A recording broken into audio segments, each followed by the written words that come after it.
My name is Maisie Black. At 29 years old, as a captain in the United States Marine Corps, I thought I understood the meaning of honor, courage, and commitment.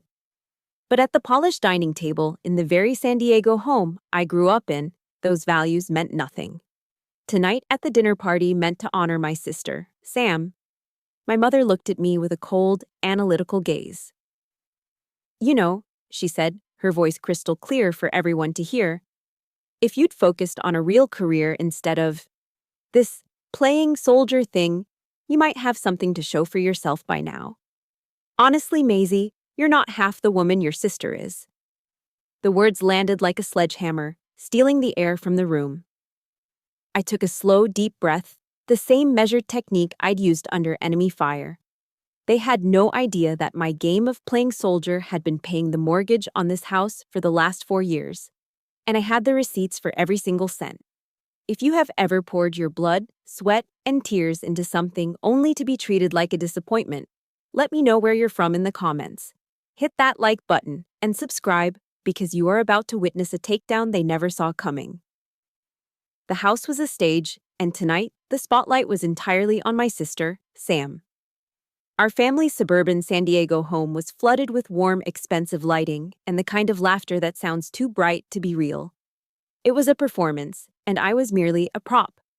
I sat at the long mahogany table, my back ramrod straight. A posture drilled into me at Quantico, now an unconscious habit.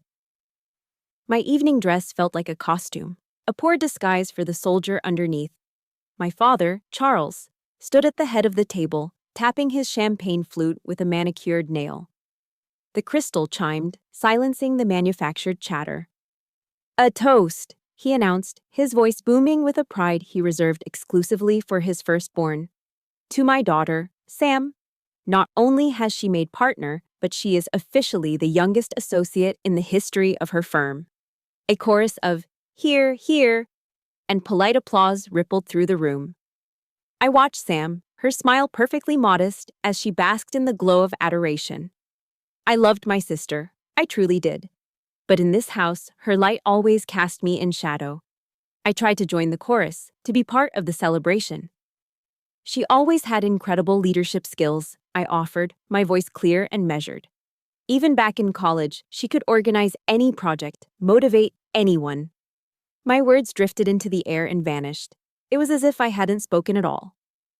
"Sam, darling, have you told them what Judge Albright said about your closing argument?" Charles interrupted, his attention already locked back onto his star.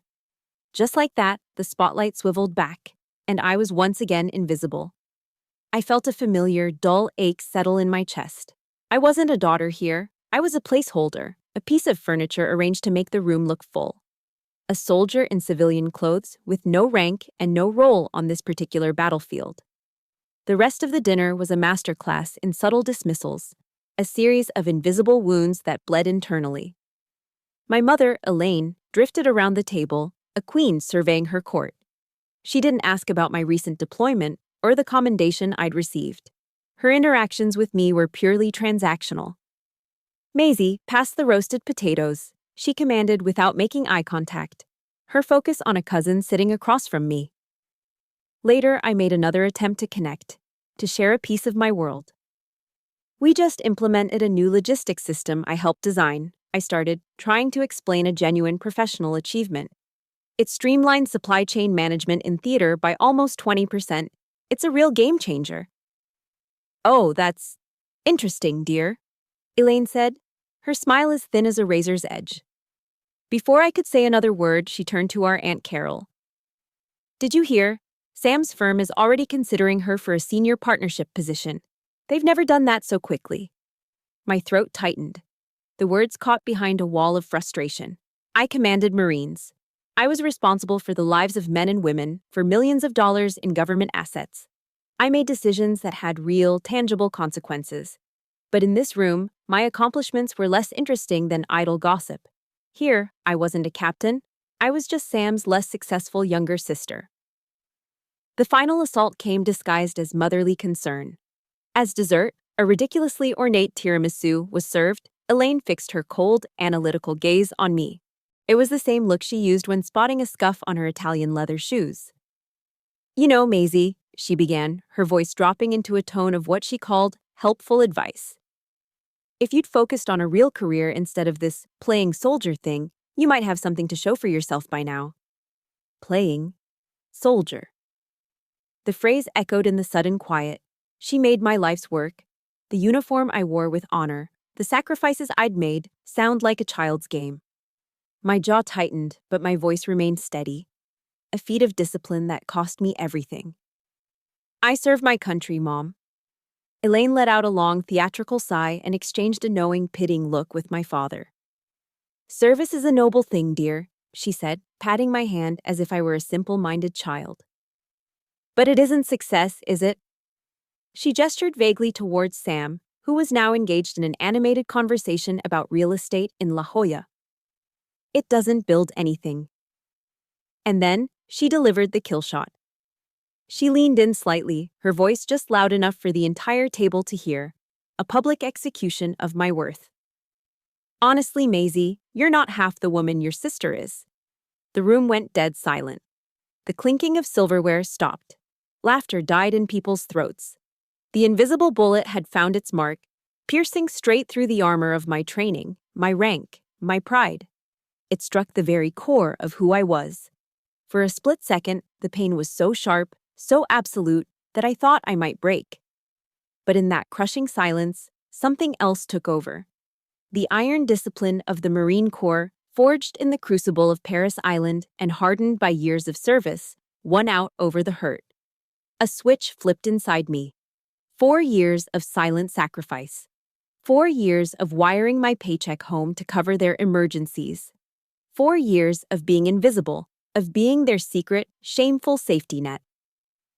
It all came to a head in that one crystallizing moment. The daughter in me died, and the captain took command. My posture didn't change. My expression remained neutral. When I spoke, my voice was low, steady, and devoid of any emotion. It was the voice I used to give orders in the field, a voice that carried an authority they had never heard before. Then maybe she should be the one paying the mortgage on this house. My words had the effect of a flashbang grenade tossed onto the dinner table. There was a sharp clatter as my father's fork slipped from his grasp and hit his plate. Sam froze mid-sip of her champagne, her eyes wide with confusion. My mother's face, just moments ago flushed with pride, turned a sickly shade of pale. She attempted a clumsy deflection, forcing a brittle laugh. "Well now," Elaine chirped, her voice an octave too high. "Who's ready for some dessert? I believe it's tiramisu tonight." She started to rise, a desperate maneuver to change the subject, to pretend the grenade was never thrown. But I was trained to hold my ground. I didn't move.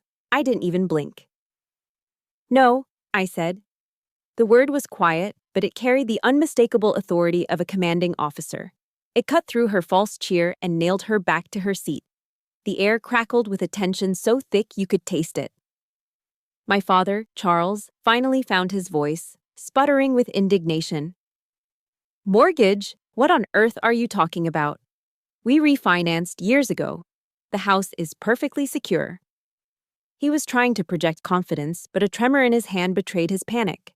I calmly placed my napkin on the table and pulled out my phone. My movements were deliberate, economical. I was no longer their daughter, the emotional punching bag. I was an officer conducting a briefing. "Is that so?" I replied, my voice cool and even. "Because I think the Navy Federal Credit Union might have a different story." I tapped the screen, the cool light illuminating my face in the dimming room. I was ready for this war. I had been preparing for it for 4 years without even realizing it. "Let's review the operational history," I said, my tone flat, as if I were reading an after-action report at Camp Pendleton. February 15th, 2021. I read the date aloud, letting it hang in the air. A wire transfer for $2,500. The purpose noted was foreclosure prevention. You told me it was a one-time thing, just to get back on your feet. I swiped my thumb across the screen, moving to the next entry. The silence in the room was absolute, broken only by the sound of my voice, a relentless drumbeat of facts. March 2021. $1,200 for a property tax shortfall.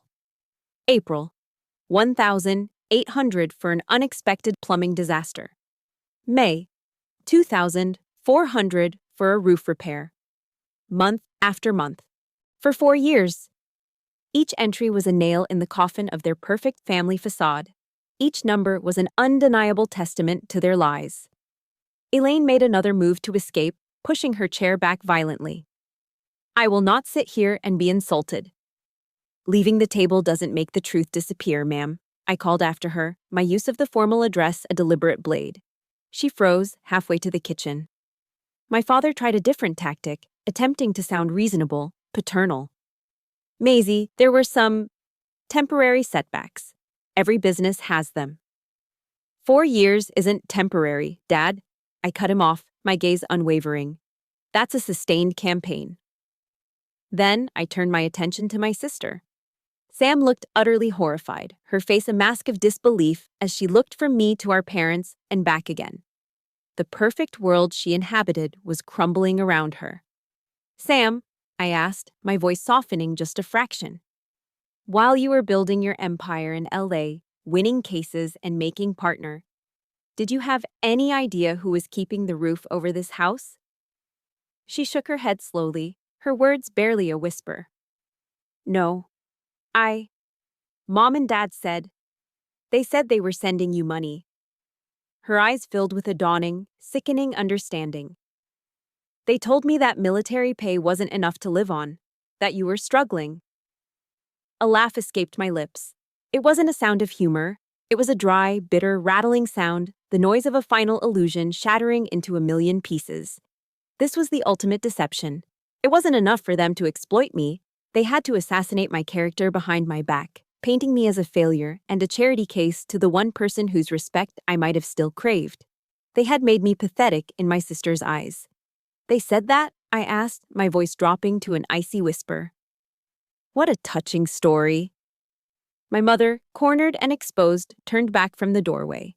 She drew on her last and most potent weapon, emotional manipulation. Her eyes filled with tears, her voice quivering with manufactured hurt. It's called family obligation, Maisie.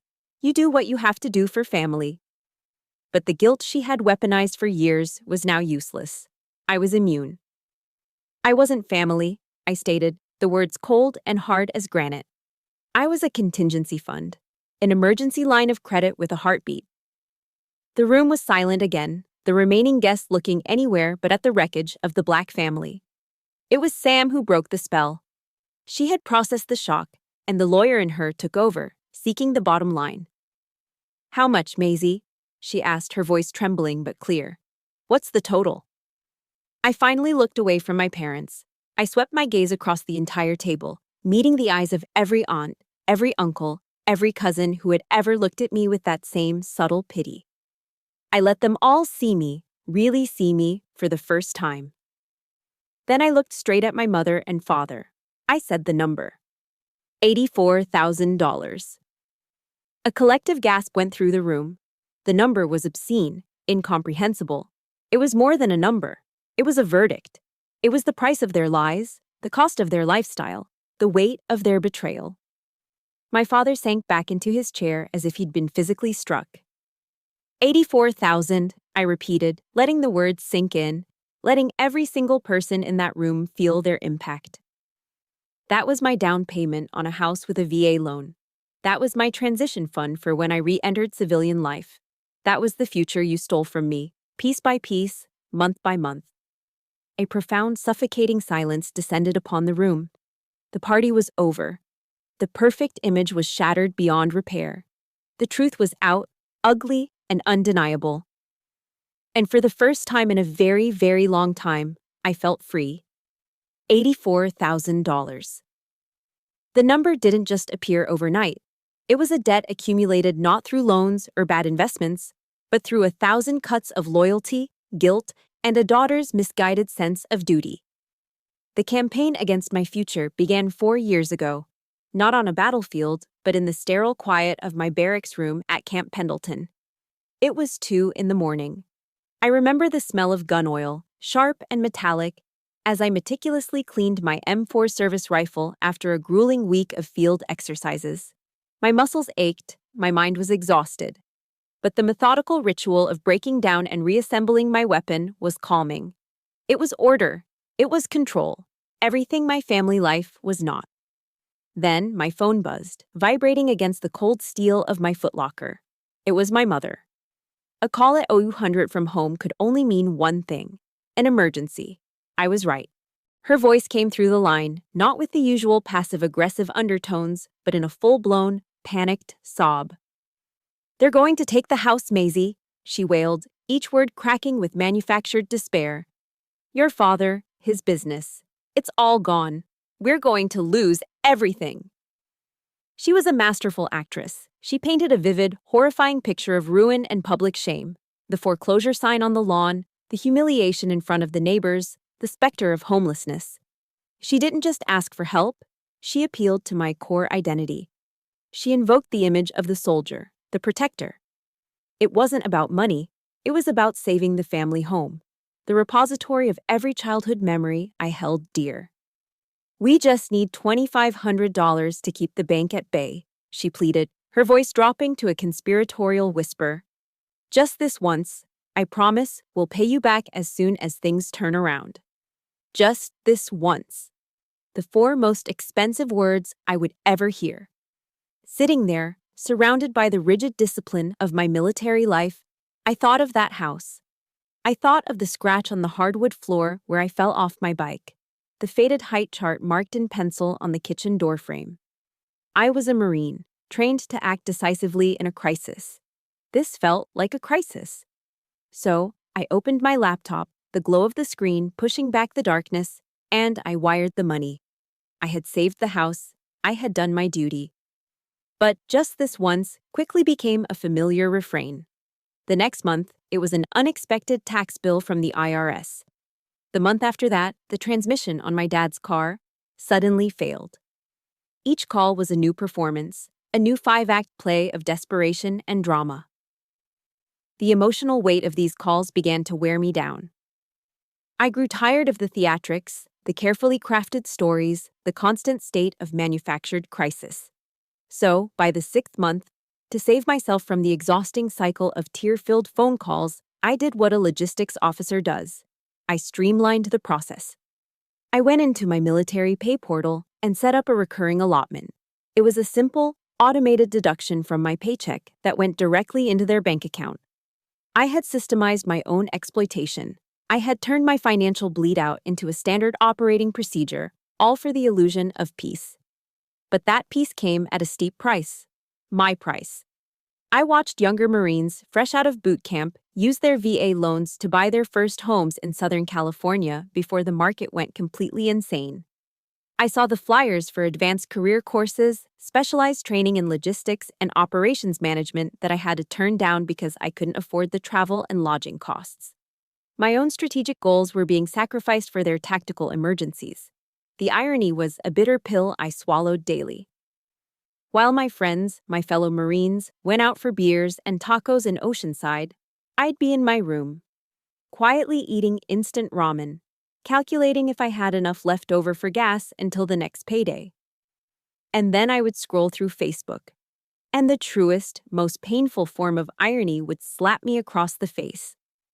There would be a picture of my mother, cocktail in hand, on a cruise ship in Hawaii. The caption would read, "Finally enjoying the fruits of our hard work. Blessed." This posted just 3 days after a frantic call where she'd wept about a surprise medical bill that was going to ruin them. Another time, I saw a photo of my father on the golf course with a brand new set of Callaway clubs, a week after I'd sent money for that failed transmission. The disconnect was so profound, so insulting, that I started a private Excel spreadsheet on my laptop. It was my secret ledger of pain. Column A was labeled, "Funds transferred to family." Column B, "Strategic objectives canceled." The list in column B grew longer and longer. Postpone master's degree. Cancel trip home for Christmas. Delay car purchase. That spreadsheet was a meticulous record of a slow-motion robbery. The breaking point, the moment of clarity, didn't come from me. It came from Gunnery Sergeant Jessica Reyes.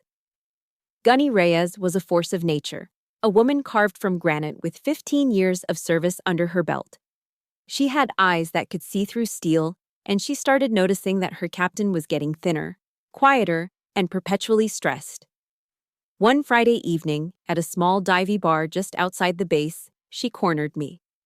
Over the noise of the jukebox and the clinking of pool balls, she looked me dead in the eye.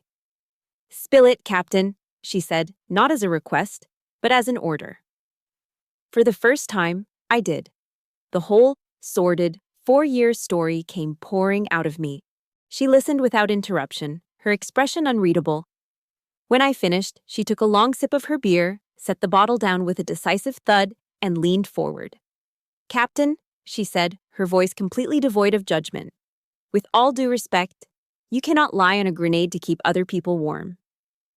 This isn't a crisis, this is a business model. And you're the sole investor."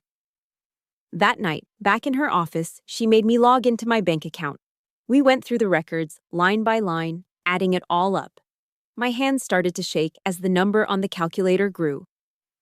When the final sum appeared on the screen, a wave of nausea washed over me. $84,000. It wasn't just a number. It wasn't just money. It was 4 years of lost opportunities. 4 years of a future I'd earned and then given away. Staring at that figure, a single, terrifying question echoed in the sudden silence of my mind. What am I doing with my life? If you've ever had that moment, that gut-wrenching realization that your kindness has been taken for weakness, support this story with a like. And in the comments, just type the word "enough" if you know what it feels like to finally reach your breaking point. The question Gunny Reyes had planted in my mind, "What am I doing with my life?" demanded an answer. And that answer couldn't be found in thoughts or words. It had to be an action. The next morning, I sat in my office at the Logistics Command building on base. Through the window, I watched a platoon of young Marines doing drills on the parade ground, their movements sharp and synchronized under the relentless California sun. They were building their futures, one grueling exercise at a time. I thought about the $84,000. I thought about Gunny's words, "You cannot lie on a grenade to keep other people warm." With a cold resolve I hadn't felt since my last deployment, I swiveled my chair to my computer. I logged into MyPay, the military's online payroll system. My fingers moved swiftly, navigating through the familiar menus until I reached the allotments page. There it was, a single, recurring line item that had been draining my lifeblood for 48 months. My cursor hovered over the small, unassuming cancel button. For a heartbeat, it felt like I was standing on the edge of a cliff. This wasn't just a click. It was a declaration of war. It was the severing of a toxic lifeline. I took a deep, steadying breath and pressed the button. A confirmation box popped up. "Are you sure you want to cancel this allotment?" I clicked. "Yes." A wave of relief, so profound and immediate it almost made me dizzy, washed over me. It was as if a 50-pound pack I hadn't realized I was carrying had just been lifted from my shoulders. For the first time in 4 years, my next paycheck would be entirely mine. I had retaken my primary objective, my own life. The fallout was swift and predictable. Like a blitzkrieg attack, the counteroffensive began exactly 2 days later, on the 15th of the month, when the automatic transfer failed to appear in their account. My phone, which had been blissfully silent, began to explode. First came a voicemail from my father. His voice, usually so smooth and confident, was laced with barely controlled fury. "Maisie, what the hell do you think you're doing? Do you have any idea what this irresponsible little stunt of yours is going to cause? You are abandoning your family."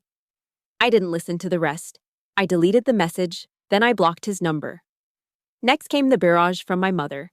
It was a masterclass in emotional warfare, a rapid escalation through a series of text messages. The first was deceptively sweet. "Hi, honey, just checking in. Is everything okay? We didn't get the transfer. Love you."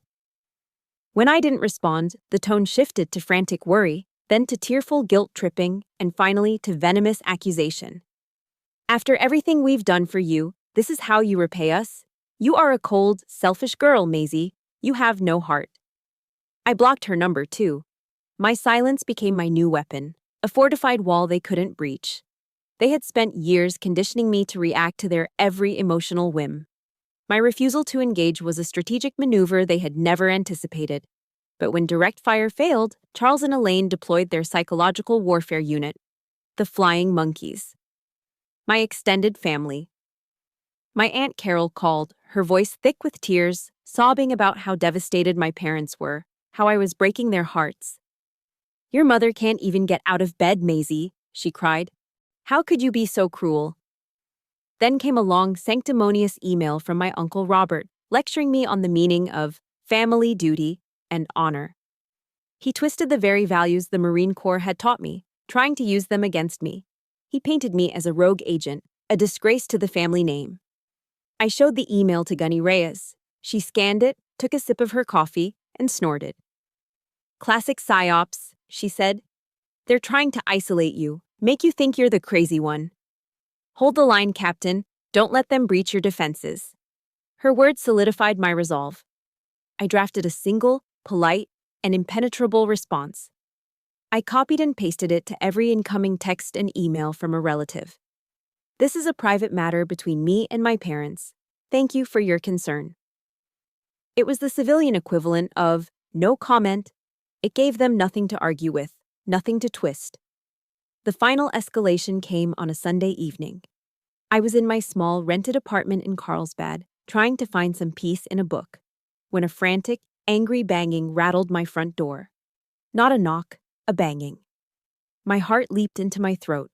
I knew who it was. They had driven for nearly an hour, bypassing all my digital defenses to bring the fight to my doorstep. I opened the door to find my parents standing there, faces contorted with rage and desperation. Charles stormed past me without a word of greeting, his presence filling my small living room with a hostile energy. "You are destroying this family," he accused, pointing a finger at my face. Elaine followed, launching into a performance of theatrical sobs. "Your betrayal. It's making me sick, Maisie. I'm having chest pains because of the stress you're putting me under." But the young, easily manipulated girl they were looking for was gone. In her place stood a Marine captain who had faced down actual enemies, men with real weapons. Their emotional ammunition was useless against me now. I stood my ground in the doorway, blocking their full entry, my posture calm but unyielding. "My duty to this family," I said, my voice clear and steady, "does not include setting myself on fire to keep you warm. It does not require my own financial destruction." I looked them both in the eye, seeing them not as parents, but as what they had become. "I am not abandoning the family," I said, the words coming from a place of deep, newfound strength. "I am simply refusing to abandon myself any longer." I stepped back and opened the door wider, a clear, unmistakable gesture of dismissal. "You need to leave now." They stared at me, stunned into silence by this new, unbreakable version of their daughter. After a moment of sputtering, defeated rage, they turned and left. As I watched their car speed away, a profound sense of liberation washed over me. The storm had hit, and I was still standing. I had won the first battle. After the confrontation at my parents' house, an unnerving silence followed. The storm had passed, leaving behind a strange, empty quiet. The victory didn't feel triumphant. It felt hollow, like the eerie calm after a battle. I had won, but the cost was the final, fragile illusion of the family I thought I had. I had severed the financial tie, but the emotional amputation left a phantom limb that ached in the dead of night. The next 6 months were about rebuilding, not just my bank account, but my sense of self. Life slowly found a new, quieter rhythm.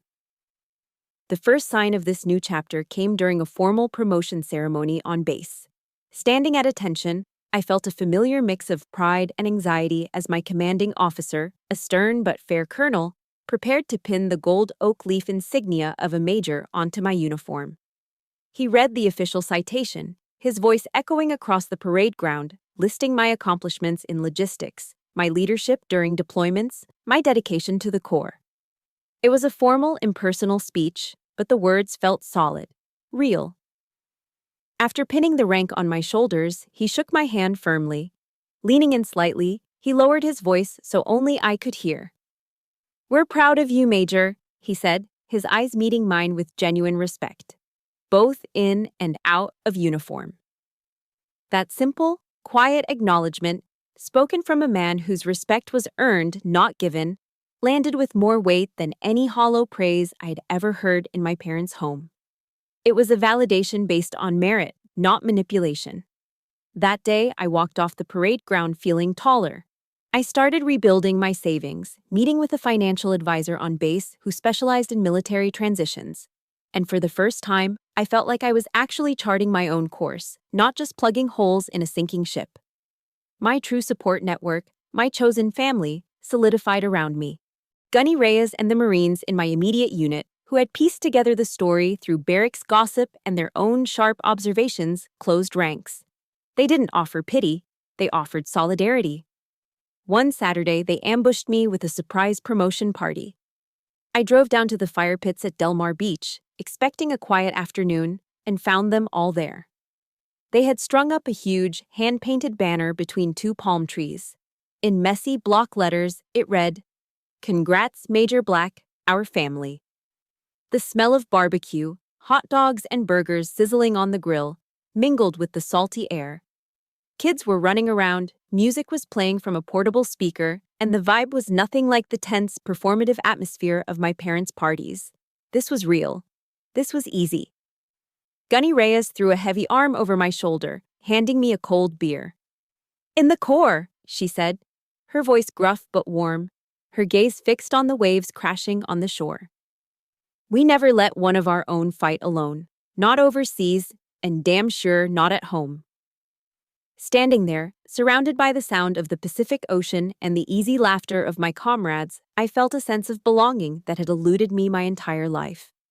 These people, bound to me not by blood but by shared service and mutual respect, were my family.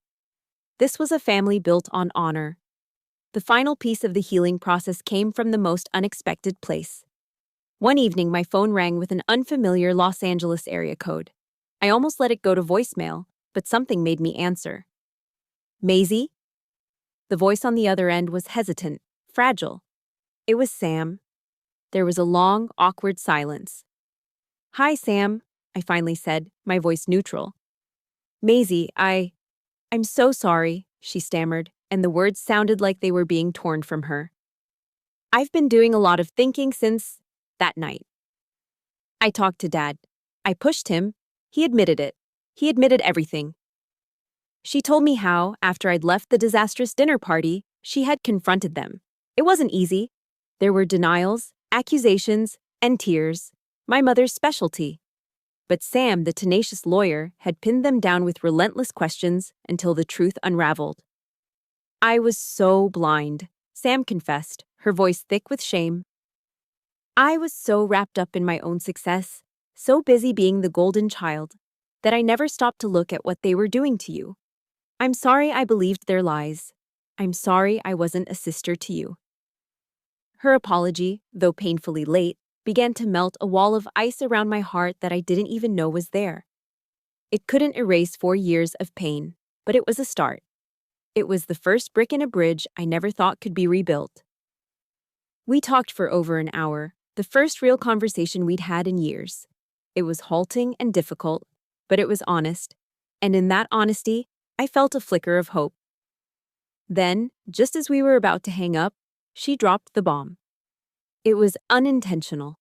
A stray piece of information she shared out of frustration.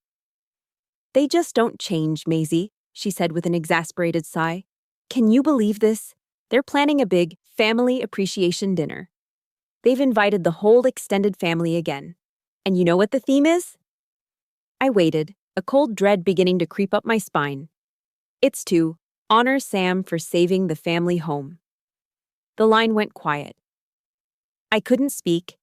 The shock was more profound, more devastating than the playing soldier comment. This wasn't just an insult. This wasn't just neglect. This was erasure. They were actively, publicly, rewriting history. They were taking my sacrifice, my 4 years of ramen noodles and canceled dreams, and turning it into a trophy for my sister. They were making me a ghost in my own story, crowning her for a victory she had never fought. A cold, controlled rage, the kind I had only ever felt in combat, ignited in my chest. This was no longer about money. This was about honor. This was about the truth. The battle wasn't over. It had just entered a new, more dangerous phase. A few days after my call with Sam, the hope we had tentatively built was utterly annihilated. I was reviewing personnel files in my office when my phone buzzed with a text from an old Marine buddy. He had recently transferred to Miramar and was living in the San Diego area. "Hey, isn't this your parents' place?" the text read. "Your sister must be awesome." Attached was a photo. I tapped to open it, and for a moment, my heart stopped.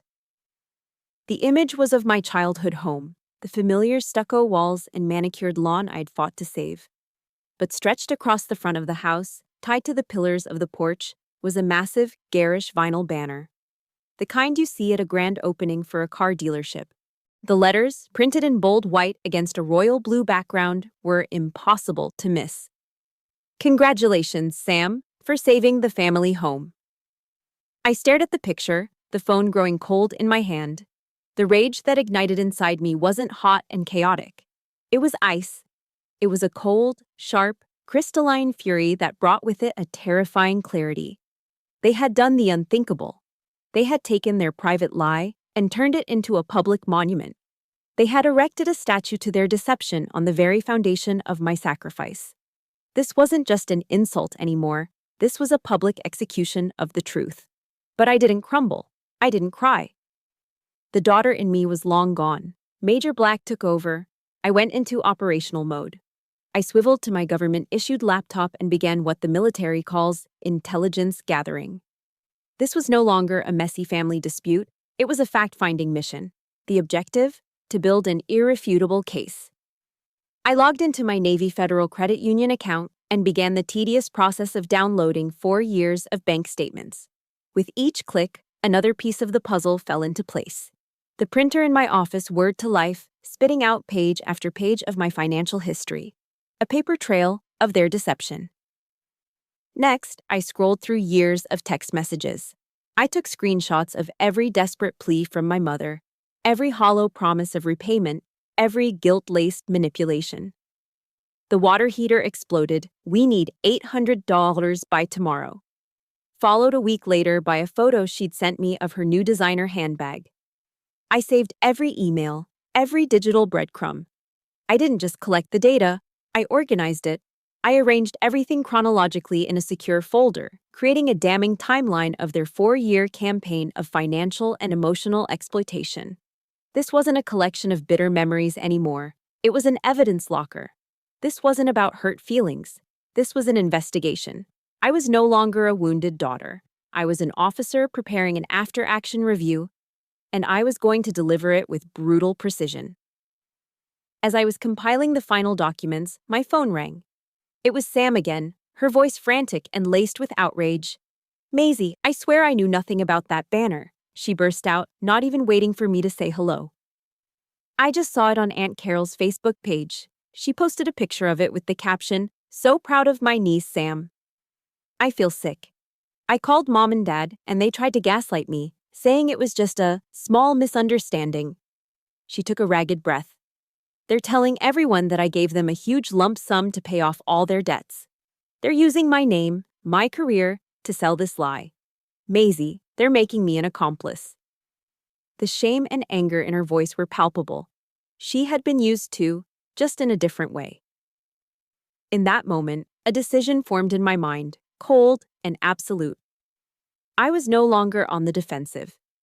It was time to go on the offensive.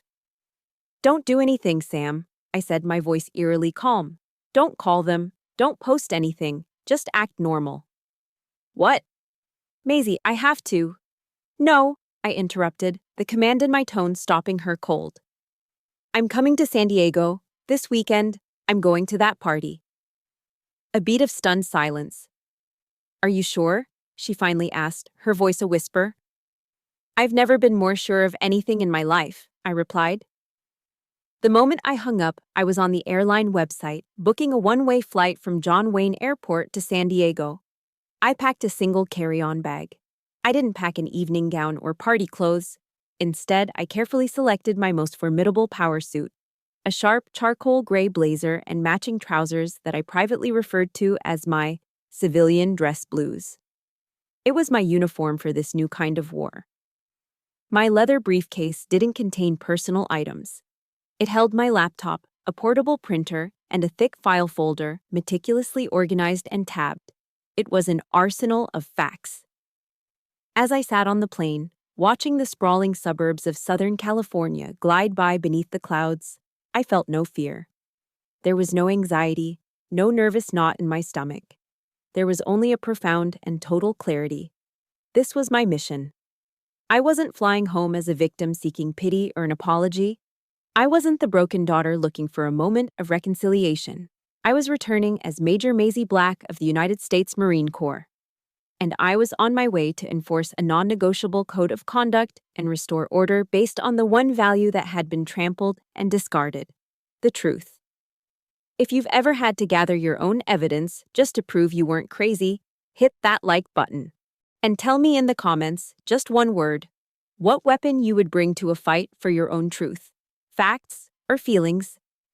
Landing in San Diego felt different this time. I wasn't coming home. I was deploying to a forward operating base.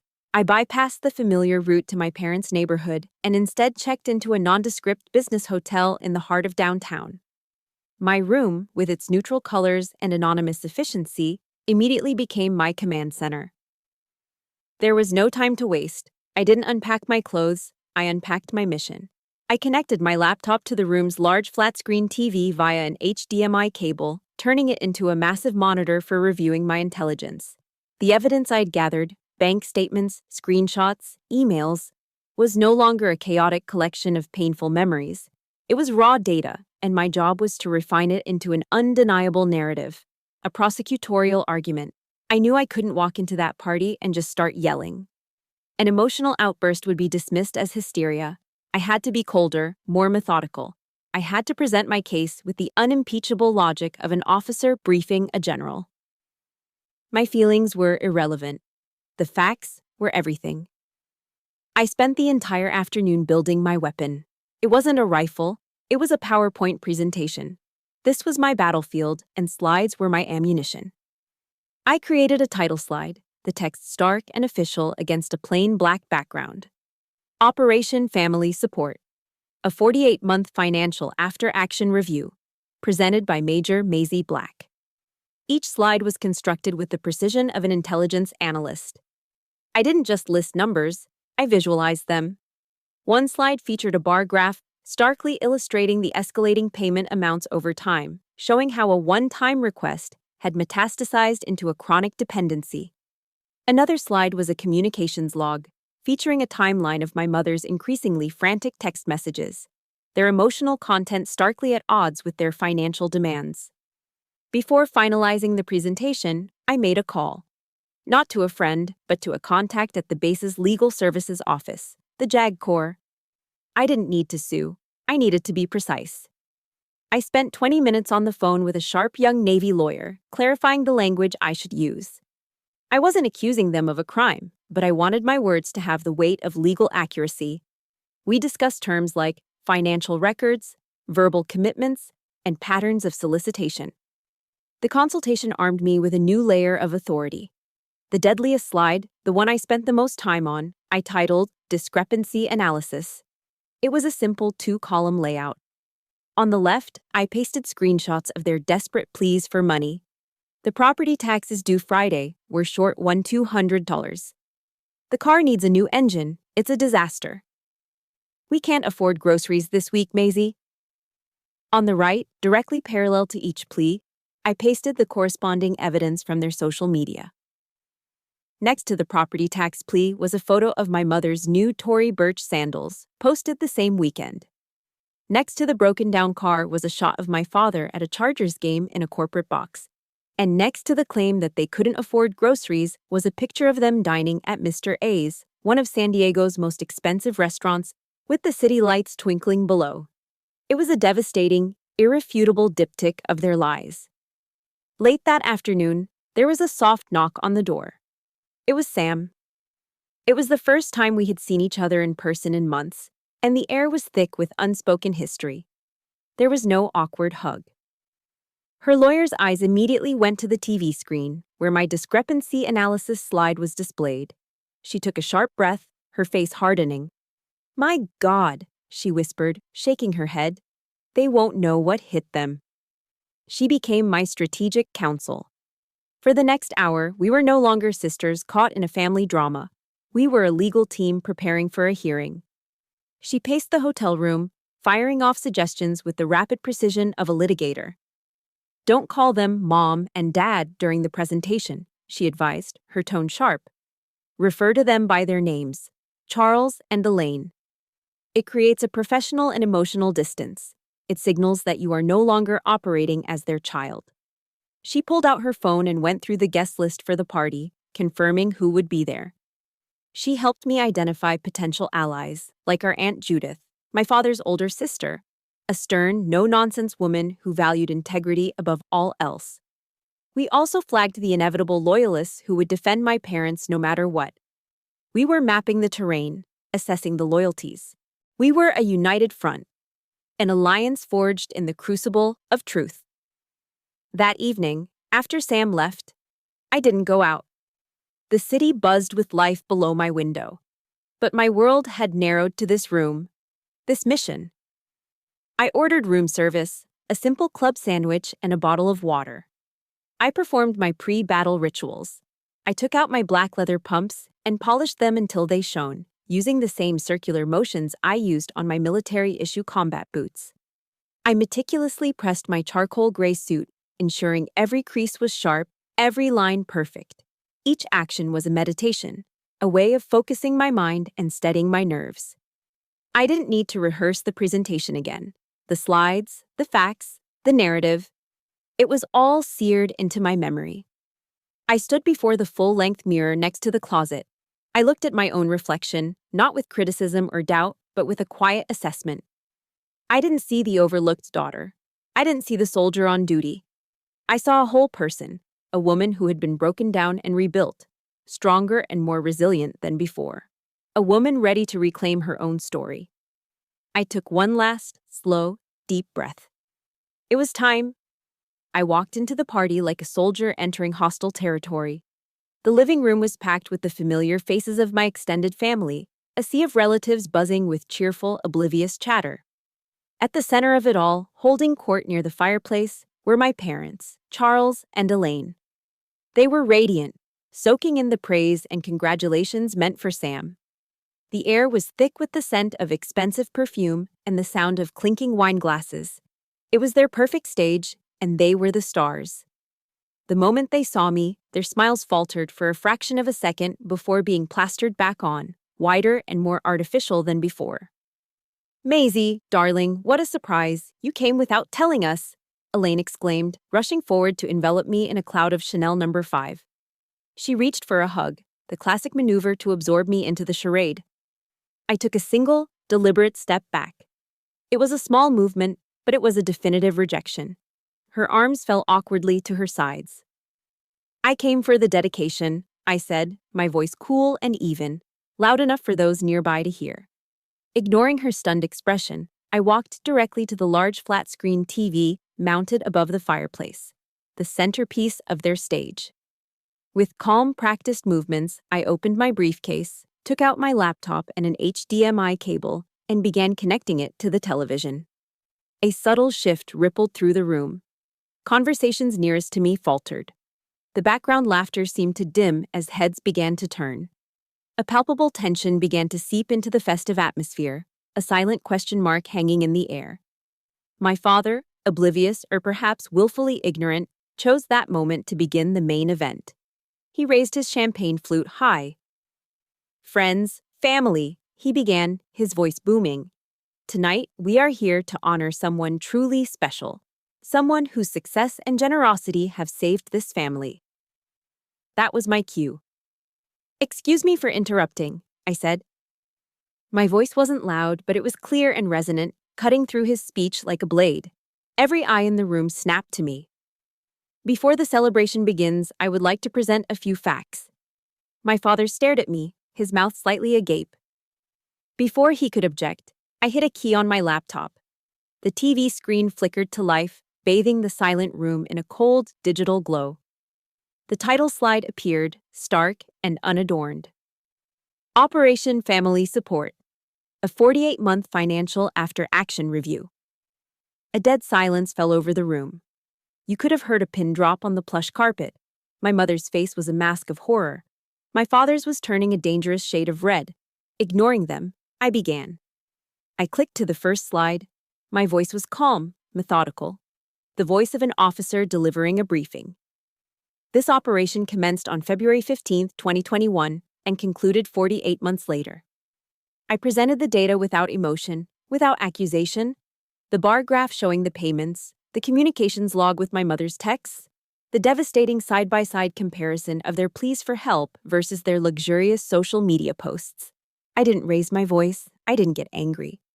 I simply presented the evidence, letting the cold, hard facts speak for themselves. The truth was my only weapon. My father finally broke, his voice trembling with rage. "This is hardly appropriate, Maisie. This is a private family matter." I turned from the screen and looked directly at him, my gaze steady. "The truth is the truth, Charles," I replied, using his first name, as Sam had advised. The effect was immediate. It stripped him of his paternal authority. Whether or not it's embarrassing depends entirely on one's actions. I clicked to the final slide, the kill shot. The image that had started it all filled the screen, the garish blue and white banner. The photo was high resolution. Every word was crystal clear. "This banner," I said, my voice ringing with finality in the silent room, "is a public lie." I turned my gaze to Sam. She was standing frozen near the bar, her face pale with a mixture of shock and dawning comprehension as she stared at the screen, finally understanding the true scale of the deception. "Sam did not save this house," I declared, my voice resonating with 4 years of suppressed truth. Her successful career did not fund the lifestyle of Charles and Elaine. I gestured toward my parents. My salary as a United States Marine did. "You shut your mouth!" my mother shrieked, her carefully constructed composure finally shattering. "You ungrateful!" But it was too late. The truth was out. The bomb had detonated, and the fallout was inescapable. The carefully curated image they had spent a lifetime building had just been demolished in front of the entire family. Into the stunned, ringing silence, a single, sharp sound cut through the air. Clap. It was my Aunt Judith, my father's older sister. She was a formidable woman, a retired school principal whom everyone in the family respected and slightly feared. She was slowly, deliberately getting to her feet. Clap. Clap. "Well," she said, her voice dry and laced with steel as she looked directly at her younger brother. "It's about time someone enforced some discipline in this family." Her eyes, filled with profound disappointment, were all the verdict he needed. And then something even more powerful happened. From across the room, Sam began to move. She walked with a quiet, determined grace, navigating through the frozen statues of our relatives. She walked past our parents, who stood there, utterly broken and exposed. She didn't look at them. Her eyes were fixed on me. She came to a stop right next to me, shoulder to shoulder. In front of everyone, she placed a hand on my arm, a silent, unshakable gesture of solidarity. It was a tectonic shift in the family's landscape, a transfer of allegiance from the old guard built on lies to a new generation, aligned with the truth. We stood there, together, facing them. No longer the golden child and the scapegoat. Just 2 women, 2 sisters, standing on the right side of history. The old order had fallen. After Sam and I walked out of that silent, devastated living room, we didn't say a word. We just got in her car and drove. The adrenaline that had fueled my presentation drained away, leaving behind a profound, bone-deep exhaustion. The feeling of victory wasn't the sweet, triumphant rush I might have expected. It was a hollow ache.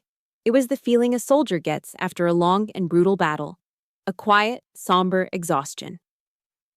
I had won the war for the truth, but the price was the final, smoking ruin of any illusion I had left of a whole and happy family. In the days that followed, the aftershocks began. My phone started buzzing again, but this time, the messages were different. There were no more accusations, no more guilt tripping.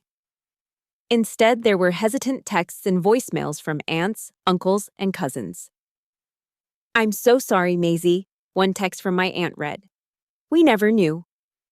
Another from a cousin said, "I had no idea. I'm just shocked." I read them and then deleted them. I didn't reply. I appreciated the sentiment, but I didn't need their belated sympathy.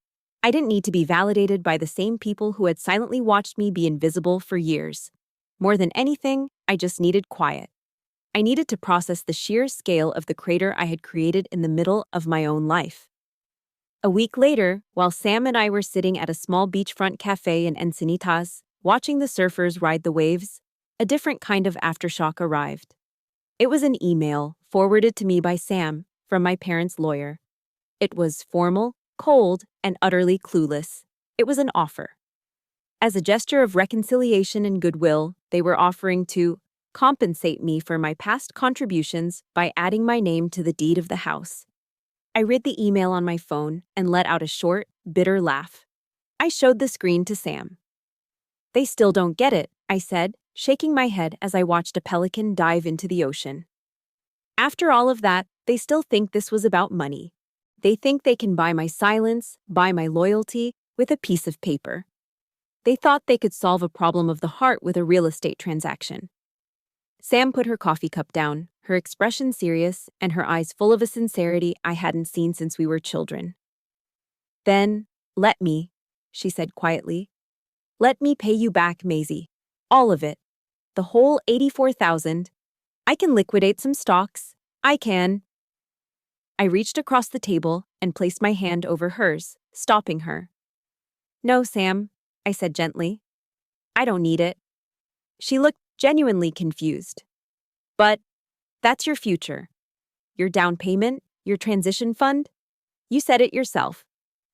"No," I said, my voice firm with a newfound clarity.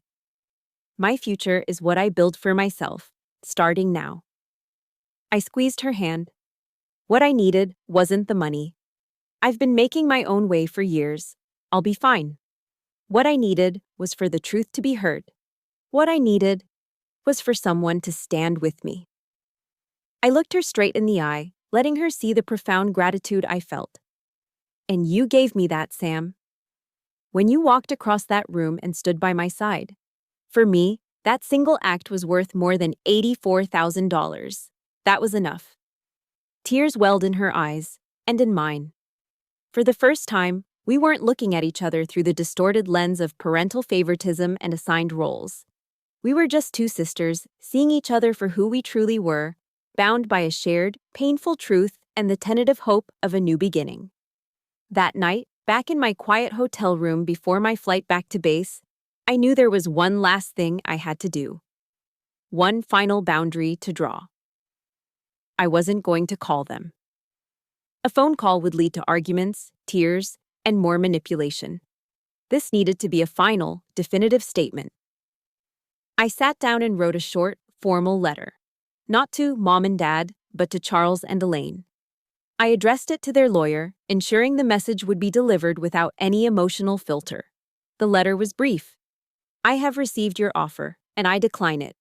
I do not require my name on the deed to that house, nor do I require anything else from you. My fight was never about property. It was about the truth. I forgive you. Not because you deserve it, but because I deserve peace. This forgiveness is a gift I'm giving to myself, not to you. It is the act of setting a prisoner free and realizing that prisoner was me. My boundaries, however, are now clear and non-negotiable. This is the last communication you will receive from me. Please do not attempt to contact me again. Goodbye." I folded the letter, sealed it in an envelope, and made arrangements to have it messengered to the lawyer's office the next morning. The moment I sent the final confirmation email, I felt the last, heaviest weight lift from my soul. The war was finally over. The aftershocks had settled. I had closed the book on the longest, most painful chapter of my life. It was a somber, lonely act, but it was also the most liberating thing I had ever done. 1 year later, The final letter I wrote marked more than just the end of a painful chapter. It was the beginning of a completely new book. After much soul-searching, I made a bold decision. I submitted my papers for an honorable discharge from the Marine Corps, choosing to leave on my own terms, with my head held high. A major defense technology firm in Seattle had made me an offer to become their new director of operations, and I accepted. The change of scenery was absolute, a deliberate baptism into a new life. I traded the sun-scorched deserts of Southern California for the lush, evergreen hills of the Pacific Northwest. I used the savings I'd finally been able to accumulate, along with my hard-earned VA loan benefits, to buy a small but beautiful condo in a quiet neighborhood with a balcony that looked out onto the majestic, snow-capped peak of Mount Rainier. My life found a new, peaceful rhythm. There were no more frantic late-night phone calls, no more financial anxieties that weren't my own, no more walking on eggshells. My days were filled with challenging, meaningful work, leveraging the logistical skills I'd honed in the Corps. My weekends were filled with long hikes through misty pine forests, the air clean and sharp in my lungs. My evenings were spent in quiet solitude, reading by the fireplace with a cup of tea, the silence no longer feeling empty, but full of peace. But I knew this new life couldn't just be about my own comfort. The pain I had endured wasn't meaningless. It had forged me into someone stronger, someone wiser. It had taught me a lesson I felt compelled to share. Every Saturday morning, I drive south to a Veterans Resource Center in Tacoma. There, in a small, unassuming conference room, I volunteer to lead a workshop I created myself. I call it Operation Financial Independence. My audience is young soldiers, sailors, airmen, and Marines, many of whom are just like I was, full of honor, duty, and a loyalty that can easily be exploited. I teach them the basics: how to budget on military pay, how to understand the benefits of their VA loan, how to plan for their future.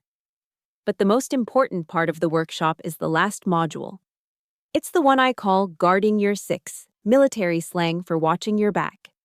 In that module, I teach them how to recognize the warning signs of financial exploitation, especially when it comes from the people they trust the most, their own families.